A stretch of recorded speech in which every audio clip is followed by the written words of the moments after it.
finished my very last set, and here I am.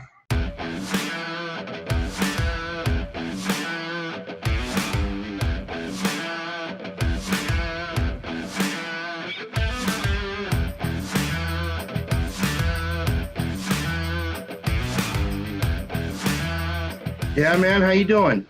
I'm great. I'm great. Just recovering and getting ready for Worlds. Congratulations on your win as well. This is the first time I think I'm seeing you since that. That's awesome. Yeah, I set the world record bench, world record deadlift, and Holy shit. total in the submasters in the 35-39, and then Awesome. still a little bit of ways away from the open records. But you remember how when I saw you before Worlds, I said, man, I feel like you're gonna win, and you were like, thank you very much. Oh, I remember, dude. I remembered you while I was competing. And so that's kind of how I was going through, right? Like, so you win Worlds, and then in November I go to compete at Worlds, and I'm thinking, I'm gonna do this, man. I'm gonna win this. Like, I had to reach out to you right away. I was so happy. Oh, I love it. That's epic. That's so cool. Back to back. It was, and first time in my life that I've ever, I won Worlds in 2015, but like you, I battled so many injuries, and I wanted to come back, and I had the hunger and the determination, but I just couldn't dump the injuries. Oh, wow. Okay. And then I finally dumped the injuries. And how long did it take you to dump the injuries? Because I'm in the process of doing that now. I've been really beat up ever since Worlds, actually. And I'm getting a lot better, but it's like been like 3 months of lifting very light and just focusing purely on rehab. Body is feeling better. But I got to ask, like you, like with more experience and you've been in the game longer, how did you dump those? Well, at first, when I started having the pain was in my pec. So every time I would press, it felt like someone was almost cutting my pec in half. And so I went to all kinds of specialists and doctors. There was no tears. I didn't do an MRI because I didn't want to pay the money for an MRI. I see. So I ended up finding a kind of like a chiropractor, sports guru, Trevor Backmeyer on YouTube, and he talked a lot about how the shoulder is the scapula and the scapula is the shoulder. And once I unglued my scapula, oh, there we go. Yeah, the scapula is very important to have that mobile. oh my God, it's really misdiagnosed, and I did it to myself.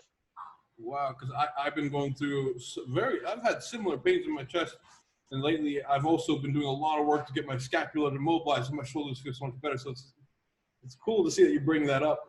Yeah. So get this, I was so unhealthy with my mechanics with my bench that I had to just stop benching, and I thought, well, maybe I'll never make it back to Worlds, and if 2015 was the only time I won, I can at least say I've won once. Yeah. But then I started benching right before you went to Worlds, and I had no pain. And then I had an opportunity to go compete at Worlds again, and I thought, well, I don't know if I can get back to where I was in 2015. In 2015, I was around, like a 440 bench, and when you don't bench for years, you lose it. It's riding a bike. So I got the pain to go away, and within 30 days, my bench came back, and I ended up benching well over 400 at Worlds. And then last night, I ended up hitting 460 for an easy single. Could have probably done 2 or 3 reps last night. That's so awesome. No pain. Holy crap, nice. You know what I've been doing is I take a lacrosse ball and I put it in my, just on the outside of my scapula, and I work the range of motion of what the scapula does to make sure that I unglue it and that it's loose. That's awesome. I love hearing that because I love learning how other people get over their injuries, because then I learn, it informs me on what works. Yeah. So you win Worlds, and then you go on to, was Santa Monica the next meet? see, I did Worlds, and then yeah, Santa Monica was my next one.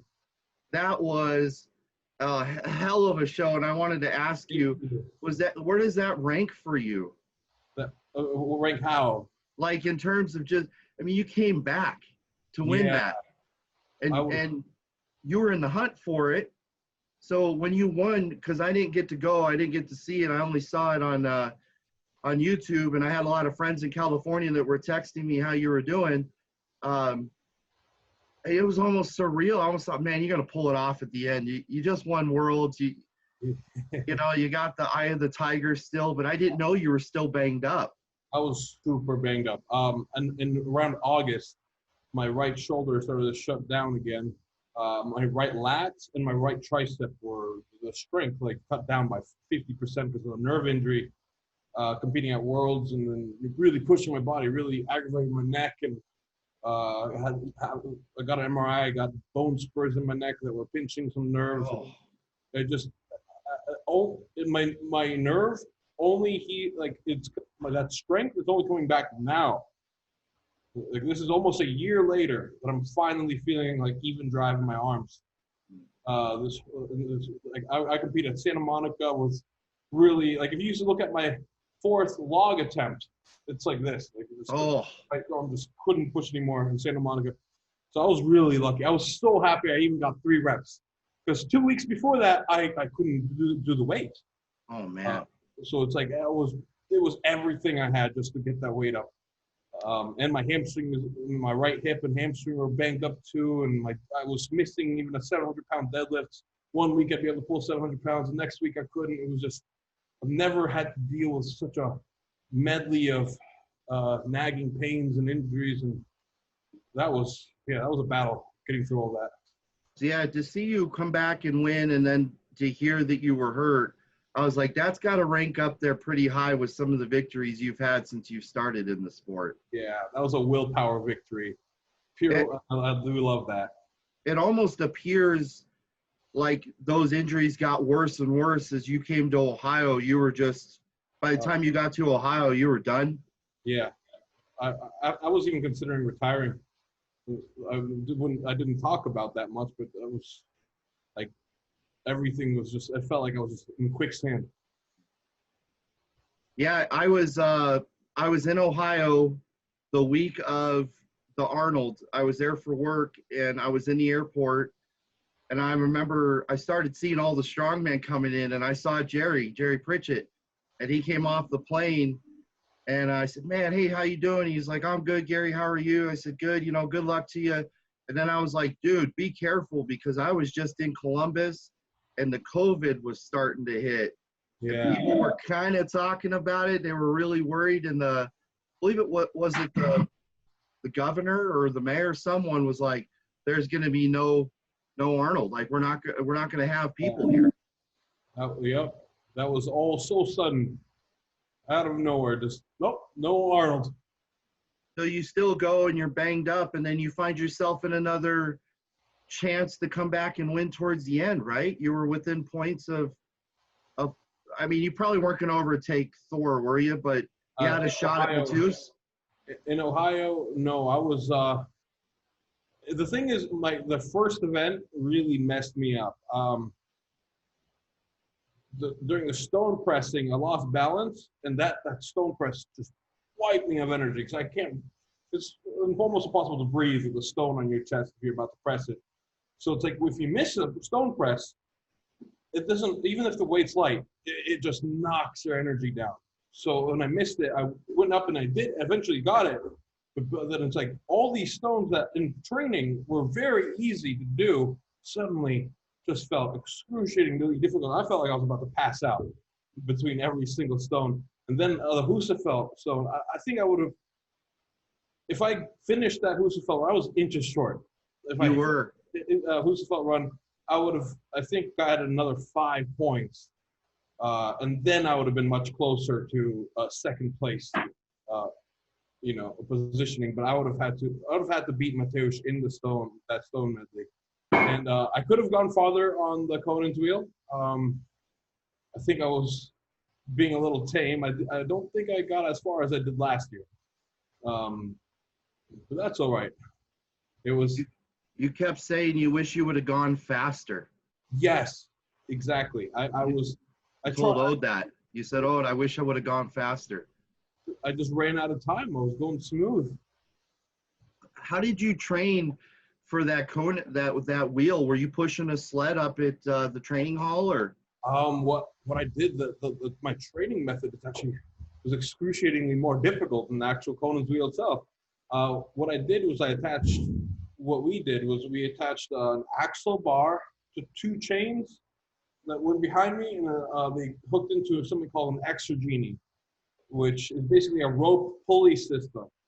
So basically, it's like being stuck in an ab wheel position, extended ab wheel position, with a rope behind you, so it's like my core is engaged. I have to use my shoulder stabilizers because if I don't, I'm going to fall on my face. And basically going up against this little friction-based device.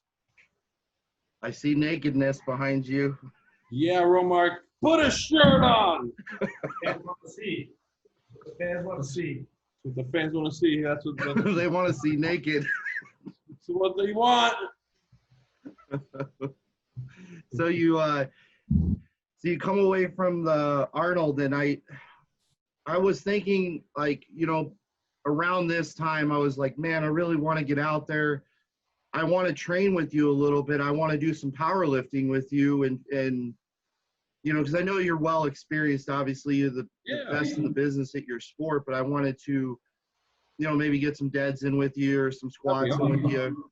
And I thought, I'll reach out and I'll come out. And then the COVID thing hits, and it was like, not happening. And luckily for me, I have my own gym here in Tucson. So I was like, well, maybe when all this clears, I can come out. If our schedules work out, I can train with you a little bit, and then you guys can make your way out west a little bit. You're only about 6 hours from me, get a good training session in and get away for a little while once you can get out. Where are you going? I'm in Tucson. Tucson, okay. Yeah. You been to Tucson? I don't know. No, I've not been. You been to Phoenix? Yeah. Yeah, it's only about another hour from Phoenix. Okay. Yeah.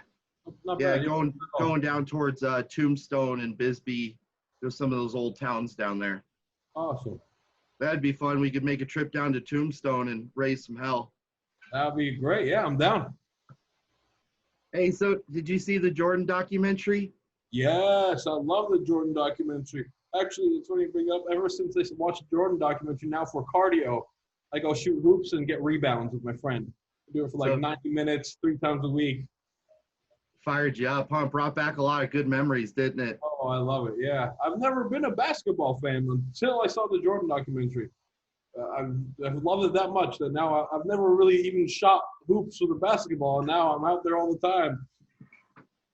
So with the COVID thing, did you, I know you were traveling up to the training hall, but with the whole COVID thing happening, were you able to kind of take a step back from all these injuries, and kind of hone back in what you were doing again and what your purpose and all this was, and lock in your training in like a very secluded group? Because when you're at the training hall, everybody's with you. Yeah, I am on a personal level. I'm grateful for it. Of course, I'm very sad about what's happening in the world, with all the, people suffering, losing work. That sucks. But on a personal level, in my life, it's actually been a blessing. Because all the contests got stopped, and now I have all this time to just focus on rehab, go back to the fundamentals, and really take apart my emotions, figure out where my deficiencies are, and just purely focus on those. And gosh, it feels good. I bet. My body feels so much better. I bet. And I'm sure for you, like, you're off the road now. I mean, right? Because you were traveling quite a bit. Yeah, constantly traveling. That feels good. I didn't realize how tired I was of traveling, and I loved it. I truly loved it. It was the best job I could ever ask for. But it's so nice just to be at home for the little good stretch of time. Now, did I hear you're going to start adding some more stuff to your training area you've got? Yes, we just ordered a bunch of Rogue equipment, including a squat rack, 1,000 pounds of plates, 5 to 150 pound dumbbells, yoke carry farmers, like an old school farmers made of wood. Yeah. By Steve Slater. We got bands, possibly a cable machine coming in. I got to convince Romark to get that.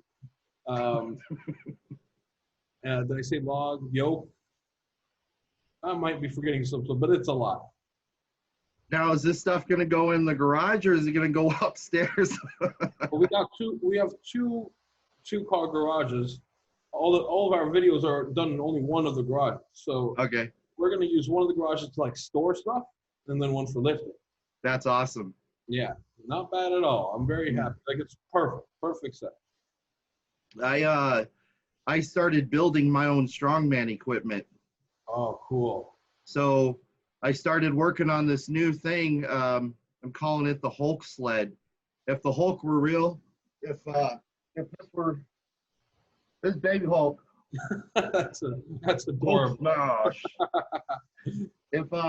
If he was all grown up and he had his own sled, I basically made a gigantic sled that I can hook up a car attachment to, and I can start mimicking car deadlifts with it. Oh, awesome. Or I can drag the sled, I can pull the sled, I can do farmer's carries with the sled. Oh, so it's a multi-purpose. So Yeah. That's really cool. I'd like to see. Do you have any pictures or videos of it? I do. I have quite a bit of good stuff going on. But check this out.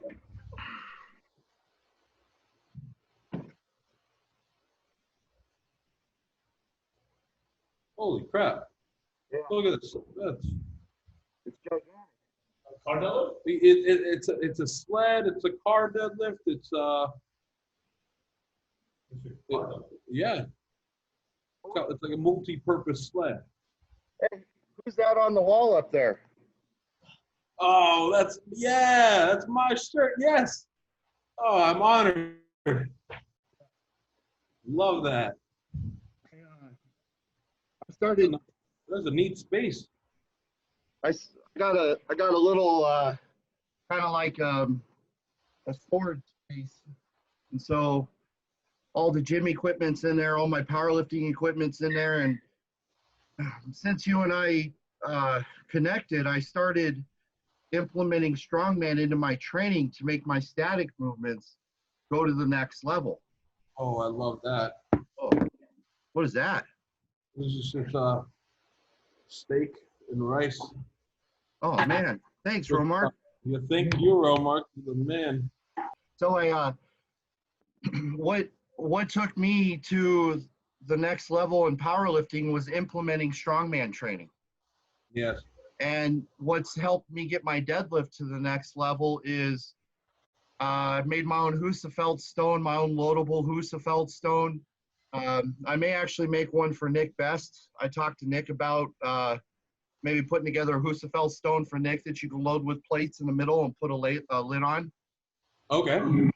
And I made some logs and circus dumbbells, and I really enjoy a lot of stuff. a lot of stuff. I've been just building constantly, trying to make equipment to help my training. I wish you lived closer to us. I know, absolutely. Maybe I'll have to make something and bring you something. Yeah, that's so cool. And I started doing Atlas stones, and so that was going to be my next question, because nothing's more important than an Atlas stone.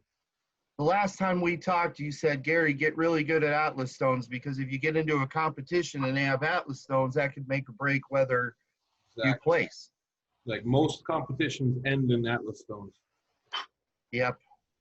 So I know for me,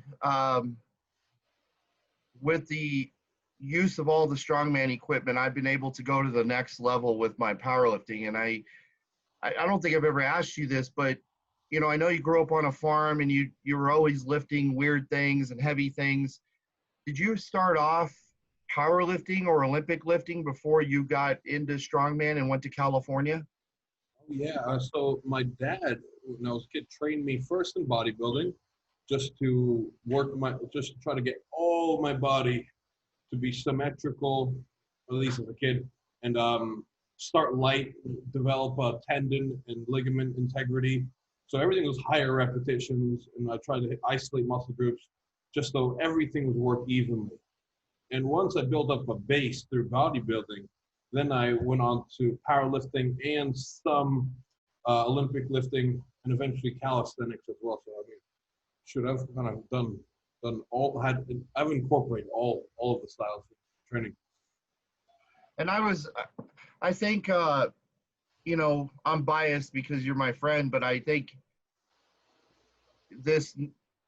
you grew up watching strongman and you've seen how it's changed over the years, but the athletes are very, very agile. They're very quick. They're well-rounded. And I'm really excited for the future of strongman, especially with you being healthy, because you show people that you don't have to be 400 pounds to dominate, and Right. that mobility is extremely important. Absolutely. Absolutely. So, man, I'm super happy you're healthy and you're getting healthier. And I hope once all this clears off, we can reconnect again, and I can get out to you or you can get out to me, and we can pick each other's brains and, you know, try to help each other get, you know, even better at what we love to do, which is just training and working out. I love that. So, Yes. hey, man, we'll stay safe. Good Thank to talk so to you. much, Gary. It was a Martins. pleasure, man. Peace Thanks for out. everything, buddy. Yeah, man, we'll talk soon, okay? Super. We'll stay in touch and get some lifting in. Yes, sir. See you, buddy. Take care. See you, man.